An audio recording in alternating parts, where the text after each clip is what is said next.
Welcome to Indai's Japanese Grammar. Grammar for today.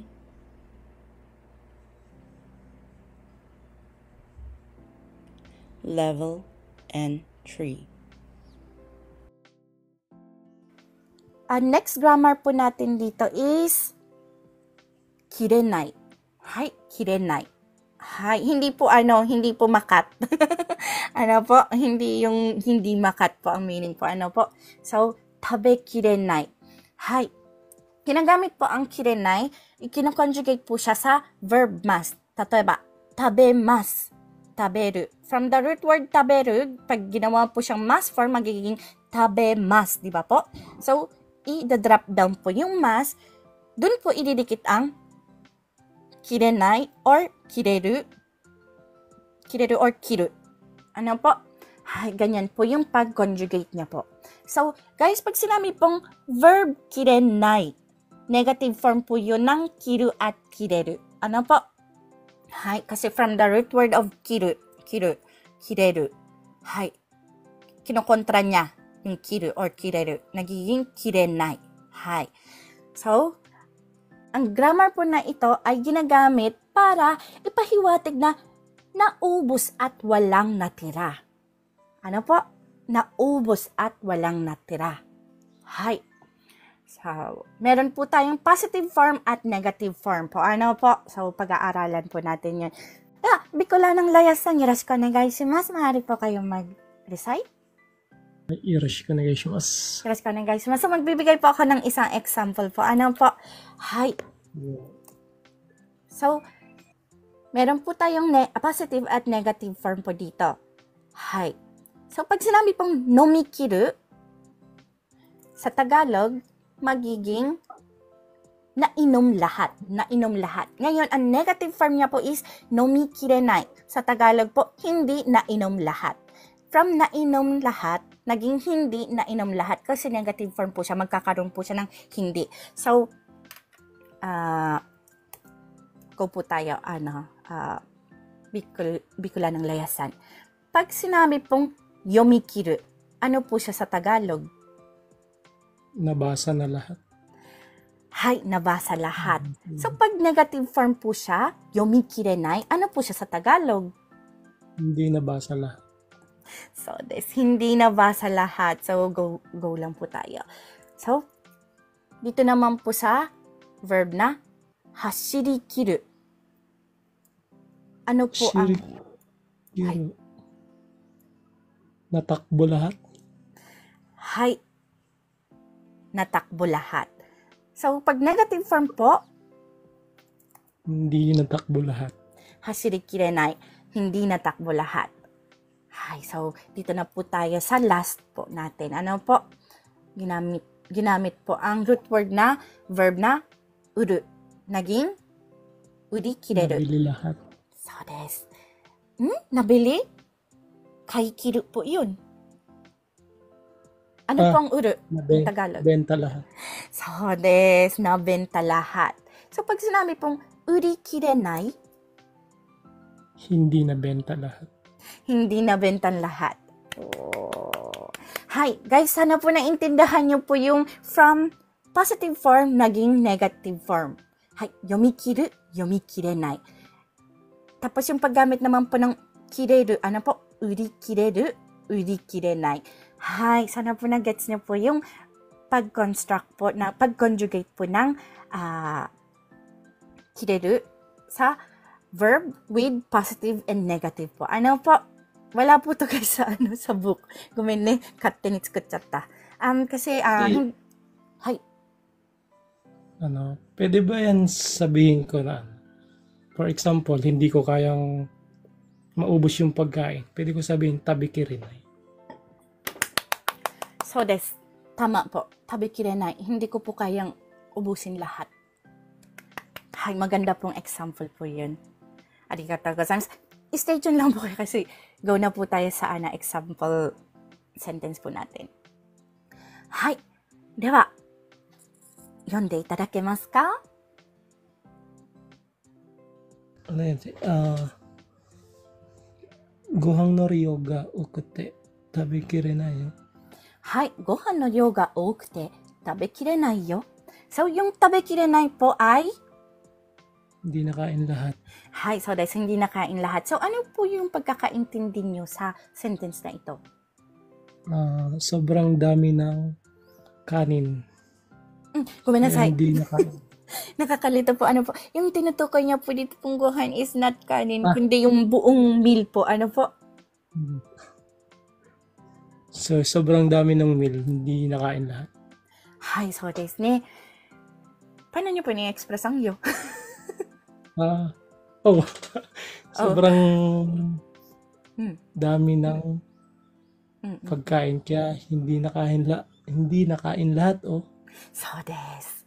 Hi, so ito po yung pagkakagawa ko po. Guys, lagi ko pong sinasabi po, ang pagta-translate depende po yung sa tao, sa the way niyo po mag-deliver, magbabago. Ang importante po, parehas po yung meaning po. At dito po sa ating grammar study po, kailangan po natin malaman isa-isa, kada isang salita. Kaya hanggat maaari po ginagawa ko pong i-translate in literal way po.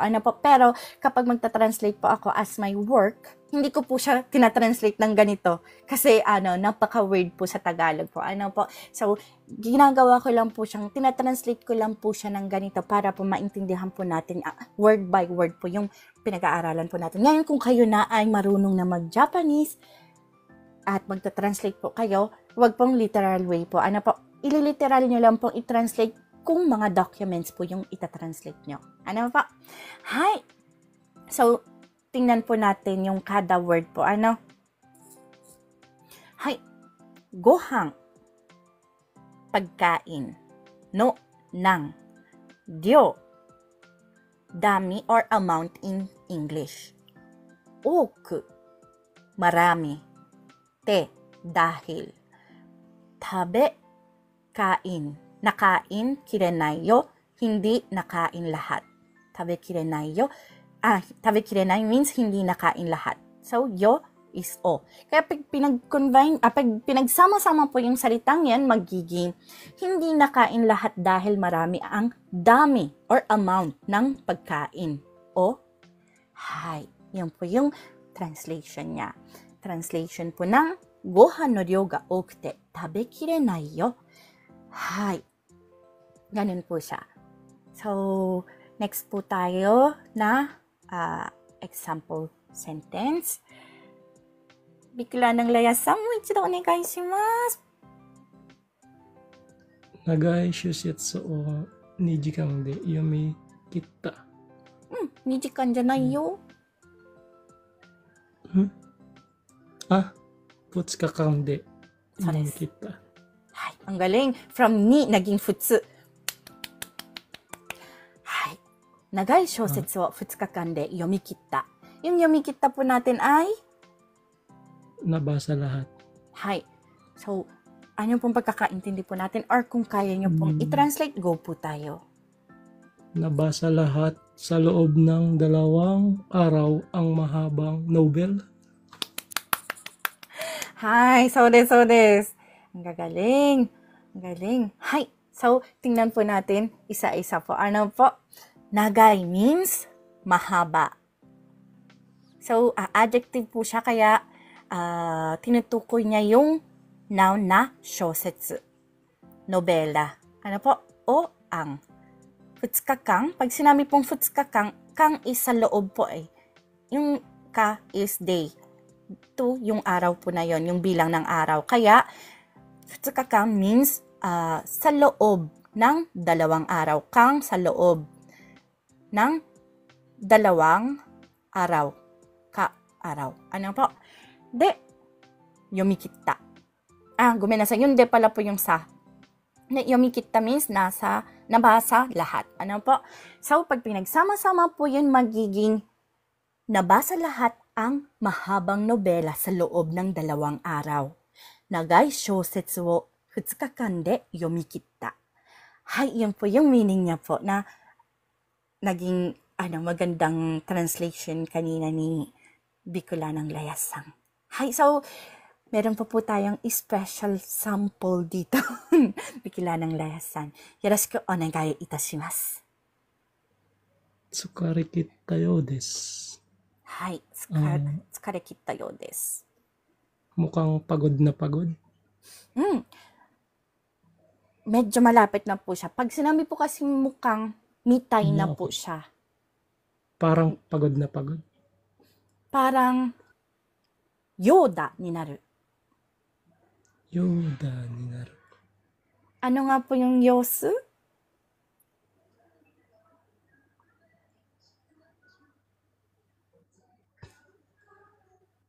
Yung Itsu? Ichu? yosu. Kaunting, Yosu ano siya. po, kaunting hirit pa. So des, won-san. Itsura po. Hai. Okay. Yosu is itsura. Mukhang pagod Yung na pagod ang appearance po, tsura. yosu. Ano po? So, Ay, kapag sugata niya. 姿と同じですね、様子は。はい。同じようなものです。Pero hindi lang po siya sa apparent po na ano ng tao. Pwede rin po sa yosu na sitwasyon po, ano po. So, special example po to. Pag sinabi pong tsukare is pagod, pero yung kita, pinapakita niya po dito na exhausted po talaga. So, pagod na pagod po siya. Ano po? So, pagod na pagod ang itsura. Yosu is itsura. Kita, ina-express niya, mas pinapalakas niya po, binibigyan din niya po yung tsukare, from the word of tsukareta. So, pagod na pagod po siya sa Tagalog. So, pag pinagdugtong po itong dalawang ito, pagod na pagod ang itsura. Hai. Para siyang Amarini mo Tsukareta. So, amari ni mo tsukarete, so, tsukare kita. As in, wala na. Siguro nakahiga na lang kayo sa ano. Kumbaga, linabas nyo lahat ng power nyo. Ano po, doon nyo po ma-feel, nilabas lahat ng power at pagod na siya. Tsukare kita. Nandun na siya sa punto na wala na siyang power. Tsukare kita. Inubos niya na yung power. Kaya pagod na pagod po siya. Hi. Ito po ay cut out from our free entry lesson class. Sa taong 2025, may free entry lesson class po tayo tuwing MWF at 8 p.m. Japan time. Minsan, may extra class po tayo ng Saturday. At kapag meron, ay aking ina-announce ng umaga ng Sabado. Para po sa gustong sumali, please follow me and stalk me sa araw na aking nabanggit. Thank you for watching and please continue supporting me, follow me, and share my videos for more contents. Maraming salamat po. Hanggang sa muli.